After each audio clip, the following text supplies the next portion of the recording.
Hello and welcome दोस्तों। तो Indian stock market में बीते 1 से 1.5 हफ्ते में काफ़ी गिरावट हमें देखने को मिल रही है और इस वीडियो में हम यही बात करने वाले हैं कि इस समय जो इंडियन स्टॉक मार्केट में बीते कुछ हफ्तों से गिरावट देखने को मिल रही है, यानी 1-1.5 हफ्ते में जो गिरावट आई है उसकी मेन वजह क्या है, क्यों इंडियन स्टॉक मार्केट गिरता हुआ देखने को मिल रहा है। तो चलिए सबसे पहले बात कर लेते हैं सबसे बड़े रीज़न की कि क्यों इंडियन स्टॉक मार्केट गिर रहा है। तो सबसे पहले सबसे बड़े रीज़न को कवर करते हैं। तो देखिए सबसे बड़ा रीज़न तो इस समय यही देखने को मिल रहा है, जो एफआईआई की तरफ से दबाकर सेलिंग आती हुई देखने को मिल रही है। देख पा रहे होंगे बीते 5 से 6 दिनों में देख पा रहे होंगे कितनी बड़ी बड़ी बिकवाली आती हुई देखने को मिल रही होगी एफआईआई की तरफ से। 17 जनवरी 2024 से लेके कल के तारीख तक यानी 24 जनवरी 2024 तक दबा के सेलिंग आती हुई देखने को मिली है और आज का डेटा भी आना बाकी है, यानी 25 जनवरी का डेटा भी आना बाकी है। हो सकता है आज के दिन भी दबा के सेलिंग हुई हो, इसकी पॉसिबिलिटी बहुत हाई है।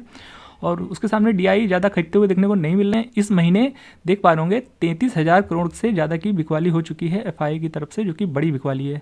तो क्वेश्चन ये कहीं ना कहीं उठ रहा है कि एफआईआई को इस समय मतलब कि अचानक से क्या हो गया कि इंडियन स्टॉक मार्केट से इतनी दबा के सेलिंग कर रहे हैं, क्योंकि बीते 1 साल में एफआईआई ने दबा के इंडियन स्टॉक मार्केट में पैसा लगाया था और हर लेवल्स पे लगाया था। इवन जब डीआईआई बेचते थे तो उसके सामने एफआईआई दबा के खरीदते थे और इंडियन स्टॉक मार्केट को लेकर के कहीं ना कहीं एफआईआई काफ़ी बुलिश थे अभी तक।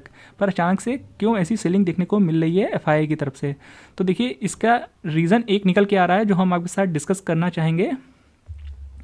तो यहाँ पर आप एक न्यूज़ देख पा रहे होंगे। तो सेबी की तरफ से एक बड़ा अपडेट आता हुआ देखने को मिल रहा है, जो कि न्यूज़ आप पढ़ पा रहे होंगे। सेबी का बड़ा फैसला, विदेशी पोर्टफोलियो इन्वेस्टर्स के लिए डिस्क्लोजर जरूरतों के नियमों को किया सख्त। तो एफपीआई जो फॉरेन इन्वेस्टर्स होते थे, एफपीआई यानी फॉरेन पोर्टफोलियो इन्वेस्टर्स जो होते थे, जो इंडियन स्टॉक मार्केट में पैसा लगाते थे, तो अब के टाइम में जो भी एफआईआई इंडियन स्टॉक मार्केट में पैसा लगाएगा उसका जो ऑनरशिप का डिस्क्लोज़र है उसको देना जरूरी हो गया है 1 फरवरी से। तो शायद इसी वजह से कहीं ना कहीं अब जो एफआईआई जिस पैसे का यानी जिस फंड का ब्यौरा नहीं देना चाहते थे, यानी वो उसका ऑनरशिप का डिस्क्लोजर नहीं देना चाहते थे, वो पैसा कहीं ना कहीं लग रहा है इंडियन स्टॉक मार्केट से निकलता हुआ देखने को मिल रहा है, जो कि देख पा रहे होंगे बीते कुछ दिनों से लगातार बड़ी बड़ी बिकवाली देखने को मिल रही है। बाकी आप चाहें तो यहाँ पर पूरा डिटेल्स में पढ़ सकते हैं कि यहाँ क्या कुछ देखने को मिल रहा है। तो एफपीआई यानी फॉरेन पोर्टफोलियो इन्वेस्टर्स के लिए एक बड़ा अपडेट आता हुआ देखने को मिल रहा है, जो कि कुछ दिनों पहले आया था और सेबी कहीं ना कहीं अब थोड़ा सख्त हो गया है और जो कि उम्मीद जताई जा रही थी कि सेबी इस रूल में थोड़ा कुछ बदलाव कर सकता है, पर ऐसा कुछ हमें देखने को नहीं मिला है। सेबी कहीं ना कहीं अब और सख्त होता हुआ देखने को मिल रहा है कि अब जो एफआईआई इंडियन स्टॉक मार्केट में पैसा लगाएंगे उसका पूरा डिस्क्लोजर देना होगा, जो भी नॉर्म्स होंगे सारे चीज़ों को बताना होगा कि ये पैसा किसका है, कहाँ से आया है और बाकी जो भी उसकी रिक्वायरमेंट्स होगी सारा कुछ बताना होगा।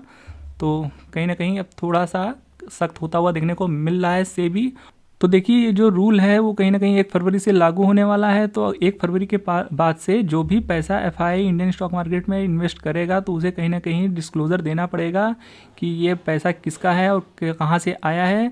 और अगर नहीं देगा तो कहीं ना कहीं सेबी उन्हें कुछ वक्त का टाइम देगा जिससे वो अपनी होल्डिंग को सेल कर सकते हैं। तो हो सकता है आने वाले टाइम में आपको एफआईआई की तरफ से और भी सेलिंग देखने को मिल सकती है, जिसकी वजह से हो सकता है इंडियन स्टॉक मार्केट में नेगेटिव इम्पैक्ट देखने को मिल सकता है। और बाकी ये तो एक बड़ी वजह की बात हो गई कि देखिए क्या थी पहली वजह जो जिससे इंडियन स्टॉक मार्केट में गिरावट देखने को मिल रही है। बाकी दूसरी बड़ी वजह यही है कि देखिए कहीं ना कहीं जो इंडियन स्टॉक मार्केट 22,000 के आसपास ट्रेड कर रहा था, वहाँ से देखिए हम इंडियन स्टॉक मार्केट पिछले 1 साल में लगातार एक तरफा भागे थे। तो कहीं ना कहीं गैप बीच में छूट गया था, जिसको कहीं ना कहीं टाइम के साथ फिल होना ही था।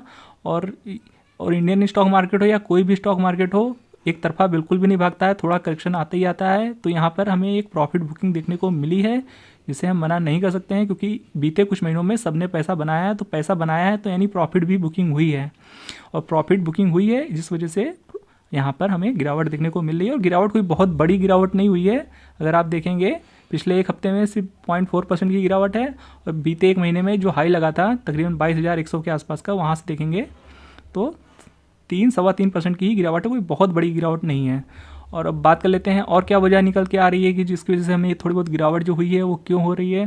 तो देखिए एक बड़ी वजह ये भी है कि जो Q3 के नतीजे इस समय सीज़न चल रहा है जनवरी में, तो बहुत से कंपनियों के नतीजे अच्छे नहीं आए हैं। खास करके HDFC बैंक के नतीजे बहुत ही बुरे आए थे, जिसका इंडियन स्टॉक मार्केट में बहुत ही निगेटिव इम्पैक्ट पड़ा। वहीं से पूरा मार्केट ही टर्न हो गया और कहीं ना कहीं सेंटीमेंट पूरा बिगड़ गया वहीं से, जब से HDFC बैंक के Q3 के नतीजे आए हैं।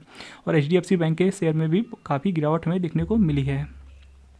और एक वजह और हल्की फुल्की देखने को जो मिल रही है वो ये है कि देखिए इस समय हैंगसेंग का स्टॉक मार्केट काफ़ी नीचे गिरता हुआ देखने को मिल रहा है और कहीं ना कहीं चाइना भी इस समय काफ़ी नीचे है। तो देख पा रहे होंगे जो चाइना का स्टॉक मार्केट है वहाँ भी हमें अच्छी खासी गिरावट देखने को मिल रही है। तो एफआईआई के पास कहीं ना कहीं अब और भी ऑप्शन देखने को मिल रहे हैं कि जहाँ वो पैसा लगा सकता है, क्योंकि यहाँ पे अच्छी खासी गिरावट है इस समय। तो हो सकता है उस वो अपॉर्चुनिटी को ग्रैब करना चाहते हैं। हैंगसेंग में भी काफ़ी गिरावट है, देख पा रहे होंगे बीते एक साल में 28% से ज़्यादा की गिरावट है और 5 साल में देखेंगे तो काफ़ी गिरावट है। तो ऐसे में कहीं ना कहीं एफआईआई और भी देशों में पैसा लगा सकता है, क्योंकि काफ़ी गिरावट में मिल रहे हैं। इंडियन स्टॉक मार्केट तो फिर भी लाइफ हाई के आसपास ट्रेड कर रहा है, वहाँ से देखे जैसा कि देखा ही होगा भी 2.5 से 3% या 3% की ही गिरावट है लाइफ हाई से इंडियन स्टॉक मार्केट में। तो हो सकता है एफआईआई को और भी ऑप्शन मिल गए हैं जहाँ पे वो पैसा निवेश कर सकते हैं। तो ये वो कुछ रीज़न थे जिसकी वजह से इंडियन स्टॉक मार्केट में गिरावट पिछले कुछ हफ्तों में से देखने को मिल रही है, और ये वो रीज़न थे जो हम आपके साथ डिस्कस करना चाहते थे।